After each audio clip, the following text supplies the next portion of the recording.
Keseringan baca Al-Quran mengangkat kedudukan Anda di dunia. Ya, punya pengetahuan logika jalan.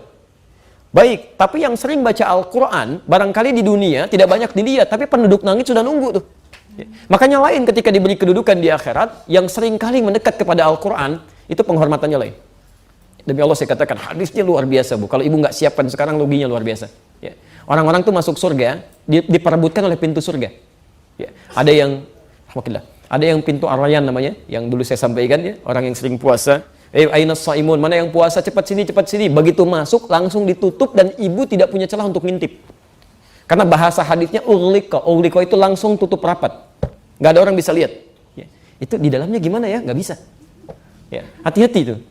Pelan-pelan. Teman-teman sekalian, ada pintu tahajud. Ada pintu sedekah. Ya. Tapi penghafal Quran tidak. Qurannya langsung yang sampaikan. Sebelum masuk, ya Allah bedakan dengan semua itu. Ya. At-Tirmidzi nomor hadis 20.015 ya. 2015 maaf 2015. Ibu sekalian, lihat bahasanya. Allahumma halli, ya Allah, mohon hiasi penghafal Quran ini bedakan dengan yang bukan penghafal Quran. Fayulbasu ilaihi tajul karamah, maka dipakaikan di kepalanya mahkota kehormatan. Langsung pakai dia. Ini yang mau saya sampaikan. Kalau ibu belum menghafal, setidaknya siapkan keturunannya untuk bisa menghafal Quran atau fasilitasi orang lain untuk bisa menghafal. Ya. Masya Allah, tiba-tiba ketika dipakaikan mahkota di kepalanya, anak ini diberikan kembali mahkota lain yang minta dipakaikan di kepala kedua orang tuanya. Sepanjang orang tuanya beriman kepada Allah, tidak bermaksiat besar.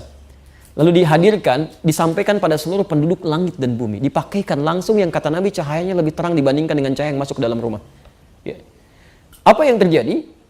Semua orang pada saat itu, para orang tua itu Masya Allah, tak terlukiskan. Yang tidak menyiapkan cuman dia heran, ada yang tertunduk, ada yang menyesal, ada yang macam-macam.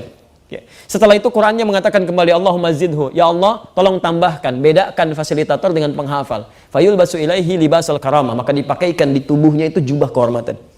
Jadi dia pakai jubah, pakai mahkota, mirip pangeran kecil gitu kan. Setelah itu dia gandeng keluarganya, masuk surga, menggandeng keluarganya. Ya. Dimintakan terus naik lagi sampai puncak surga yang paling tinggi. Itu ada tafsirnya di Quran surah ke-35 ya, Fatir ayat 33, posisi paling kiri sebelah atas, dengan di Quran surah ke-52 ayat 21 At-Tur. Quran surah 35 ayat 33 dengan Quran surah 52 ayat 21. Saya melihat kecenderungan sekarang, Bu ya, hati-hati ya. Ada orang yang seringkali berlomba mengejar dunia tanpa sadar yang sering dikecilkan itu sudah menyiapkan akhiratnya. Gitu kan? Ada anak yang ya ketinggalan, ternyata dia sudah hafal Quran gitu. Ibunya bergerilya di belakang tuh. Dia kejar akhiratnya. Jadi, dan banyak orang menyesal saat itu. Ya, karena saat orang masuk surga itu bergantung salah satunya, tempatnya bergantung salah satunya dengan seringnya bacaan Quran yang dia baca. Ya. Jadi kalau ibu misalnya wafat, dalam keadaan sering baca Quran 5 ayat, itu nanti saat masuk surga, diminta baca Quran yang biasa dibacakan. Ya. Iqra waqar, sekarang kamu bacakan, dan silahkan kamu naik sesuai dengan bacaan Quranmu. Fa inna akhira qira'atika akhiru manzilatika. Akhir bacaan Quranmu di situ tempat tinggalmu. Jadi ketika ibu sampai ke wa ulaika humul muflihun, di situ tempat tinggal ibu. Tiba-tiba yang di sampingnya kemudian naik lagi terus sampai 10 karena dia baca 10 ayat. Maka yang 5 kemudian menyesal, ya Allah, kenapa dulu saya nggak baca sampai 10? Yang 10 pun menyesal karena yang di atasnya ada yang sampai 20. Yang 20 menyesal karena di atasnya ada yang sampai 30. Ya, yang 30 juz terus naik sampai ke puncak paling tinggi.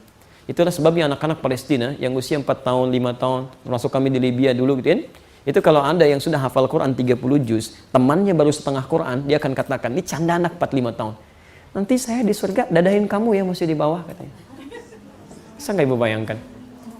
Tapi yang paling menarik, ada ibu-ibu pejuang yang merasa dia belum bisa menghafal dalam kehidupannya. Tapi dia siapkan anaknya, dia siapkan cucunya, dan itu yang digandeng naik terus sampai ke atas. Ibu boleh dibanggakan di dunia gitu kan, tapi yang kenal paling sekitaran kita aja. Tapi kalau ibu dibanggakan di akhirat, semua penduduk langit dan bumi mengatakan kamu yang terbaik. Itu poinnya.